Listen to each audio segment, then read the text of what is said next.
कयामत का भयानक मंजर, रूहों का जागना और हश्र का मैदान, एक भयानक गर्जना। ठीक आज की ही तरह एक साधारण सुबह के बीच अचानक सुनाई देगी कायनात की वो आखिरी चीख। ये होगी हजरत इस्राफील अलैहिस्सलाम के सींगे की पहली फूंक। उस एक आवाज से इस दुनिया के सारे नियम कानून चूर चूर हो जाएंगे।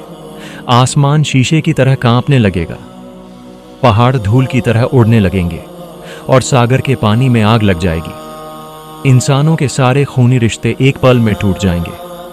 माँ अपने गोद के बच्चे को फेंक कर भागेगी, पति अपनी पत्नी को नहीं पहचानेगा। यह कोई बुरा सपना नहीं है, यही वो कड़वा सच है जिसका वादा स्वयं अल्लाह ने किया है। यही इस पूरी दुनिया का अंतिम अंजाम है। यही वो महाप्रलय है, वो अंतिम विनाश का दिन जिसे हम कयामत कहते हैं। आज की इस चर्चा में हम उस भयानक दिन के हर पल से गुजरेंगे, इसकी पहली खौफनाक चीख से लेकर इस दुनिया के विनाश और अंत में हर रूह के दोबारा जाग उठने तक। तो आइए हम अपने मन को उस अंतिम दिन के लिए तैयार करें। जरा सोचिए, वो सुबह शायद बाकी 10 सुबहों की तरह ही बहुत साधारण ढंग से शुरू होगी। लोग अपने रोजमर्रा के कामों में व्यस्त होंगे। कोई शायद बाजार में चीजें खरीद बेच रहा होगा, कोई खेत में फसल बो रहा होगा, कोई शायद अपने बच्चों के साथ खेल रहा होगा और कोई बड्डी बड्डी इमारतें बनाने की योजना बना रहा होगा। किसी को पता नहीं होगा कि यही उनकी जिंदगी की आखिरी सुबह है। उनके पास अब और कोई समय बाकी नहीं है। ठीक उसी पल, बिना किसी पूर्व सूचना के, अल्लाह के हुक्म से हजरत इस्राफील अलैहिस्सलाम अपने सींगे में फूंक मारेंगे। यह होगी पहली फूंक, दहशत की फूंक, फूंक-ए फजा। पहली फूंक, दहशत का आलम। इसकी आवाज इतनी तेज और भयानक होगी कि इसे सुनते ही पूरी सृष्टि की सामान्य व्यवस्था टूट जाएगी। यह कोई साधारण आवाज नहीं है, यह कायनात की अंतिम चीख है जो इंसानों के दिमाग और दिलों को फाड़ देगी। उस आवाज के पहले झटके से ही एक भयानक अफरा तफरी शुरू हो जाएगी। जो माँ अपने बच्चे को प्यार से गोद में लिए बैठी थी, उस भयानक आवाज से उसके हाथ से नादान बच्चा छिटक कर जमीन पर गिर जाएगा। माँ पलटकर उसकी तरफ देखेगी भी नहीं। जो गर्भवती महिला अपने आने वाले बच्चे का सपना देख रही थी, उस आवाज की तेजी से डर के मारे उसका गर्भपात हो जाएगा। जो लोग बाजार में खरीद फरोख्त कर रहे थे, वे सब कुछ छोड़कर पागलों की तरह भागना शुरू कर देंगे। जिस व्यक्ति ने खाने के लिए मुंह तक खाना उठाया था, वो खाना मुंह तक पहुंचने से पहले ही डर के मारे चीख उठेगा। लोग दिशाहीन होकर दौड़ते रहेंगे। उन्हें समझ नहीं आएगा कि क्या हो रहा है, क्यों हो रहा है या कहां जाने से बचा जा सकता है। उनके दिल एक अनजाने डर से सूख कर काठ हो जाएंगे। जंगल के हिंसक पशु पक्षी बस्तियों की तरफ भागेंगे, लेकिन उस दिन इंसान और जानवर में कोई फर्क नहीं रहेगा। शेर और हिरण एक साथ दौड़ेंगे, पर कोई किसी पर हमला नहीं करेगा, क्योंकि सबके मन में बस एक ही डर होगा, उस महाप्रलय का डर। वे आसमान की तरफ देखेंगे तो पाएंगे कि विशाल आसमान शीशे की तरह कांप रहा है। उसका रंग बदल रहा है और ऐसा लगेगा जैसे आसमान किसी भी पल उनके सिर पर टूट पड़ेगा। वे पहाड़ों की ओर देखेंगे तो पाएंगे कि दैत्याकार पहाड़ अपनी जगह से हटकर एक दूसरे से टकरा रहे हैं और बिल्कुल चूरा चूरा होकर धूल के बादल की तरह उड़ रहे हैं। धरती पर अब किसी पहाड़ का वजूद नहीं रहेगा। समुद्र का पानी उफन पड़ेगा, सारी हदें पार कर जाएगा और उस पानी में आग लग जाएगी। जरा सोचिए तो, पानी और आग एक साथ मिलकर कैसा भयानक मंजर बनाएंगे। पृथ्वी के सारे सागर और महासागर जलती हुई अग्निशिखा में बदल जाएंगे। दूसरी फूंक, मौत की गर्जना, फूंक-ए साक।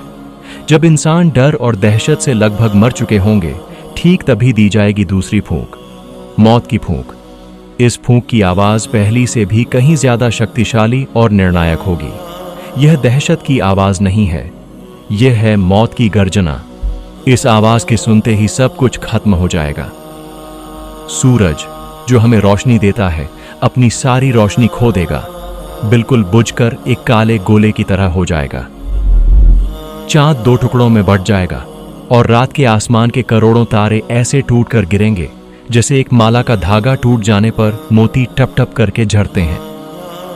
पूरी पृथ्वी एक जबरदस्त झटके से ऐसे कांपेगी जैसे पहले कभी नहीं कांपी थी।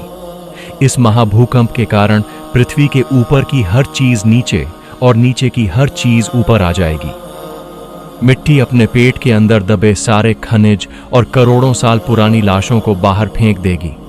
धीरे धीरे सब कुछ बिल्कुल शांत और खामोश हो जाएगा। आसमान, जमीन, पहाड़, सागर, इंसान, जिन्न, फरिश्ते, किसी का भी कोई वजूद नहीं रहेगा। चारों तरफ सिर्फ एक महाशून्यता और कब्र जैसी खामोशी। उस महाशून्यता के बीच सिर्फ अल्लाह ही होंगे। वही उस दिन ऐलान करेंगे, आज राज किसका है? कौन है जो मेरे साथ मुकाबला करने के लिए आया है? मगर कोई जवाब नहीं देगा। उस दिन जवाब देने वाला कोई नहीं बचेगा। वह फिर खुद ही जवाब देंगे, सिर्फ मैं सर्वशक्तिमान एक अल्लाह। 40 साल की खामोशी और जीवन का पानी, इस तरह 40 साल गुजर जाएंगे। 40 साल तक इस महाशून्यता और कब्र जैसी खामोशी में कट जाने के बाद अल्लाह आसमान से एक खास तरह की बारिश भेजेंगे। यह कोई साधारण बारिश नहीं, इसे कहा जाता है जीवन का पानी। जब उस रहमत की बारिश का पानी पृथ्वी के मलबे पर पड़ेगा तो एक अद्भुत घटना होगी। इंसान के शरीर की एक बहुत छोटी हड्डी जो कभी नष्ट नहीं होती, उससे फिर से पूरा शरीर बनना शुरू हो जाएगा। ठीक वैसे ही जैसे बारिश के बाद सूखी मिट्टी को चीरकर हरे पौधे उगाते हैं, उसी तरह पृथ्वी के पहले से लेकर आखिरी तक आए सभी इंसान फिर से नया जीवन पालेंगे। जब सबका शरीर बन जाएगा मगर उसमें जान नहीं होगी, तब उस महाशून्यता के बाद अल्लाह अपनी असीम कुदरत से सबसे पहले एक को जिंदा करेंगे।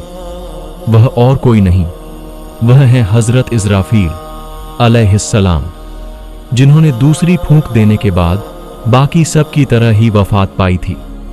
अल्लाह उनकी रूह लौटा देंगे और उनके हाथ में वह सींगा दे देंगे आखिरी बार फूंक मारने के लिए। तीसरी फूंक, पुनरुत्थान और हश्र का मैदान, फूंके बास। इसके बाद अल्लाह के हुक्म से हजरत इस्राफील अलैहिस्सलाम अपने सींगे में तीसरी और अंतिम फूंक मारेंगे। यह है पुनर्जीवन की फूंक। इस फूंक की आवाज मौत की तरह भयानक नहीं होगी, बल्कि यह एक आह्वान की आवाज होगी, एक जागृति की आवाज। यह फूंक देते ही पृथ्वी के पहले इंसान आदम अलैहिस्सलाम से लेकर आखिरी इंसान तक सबके शरीर में उनकी रूह वापस आ जाएगी।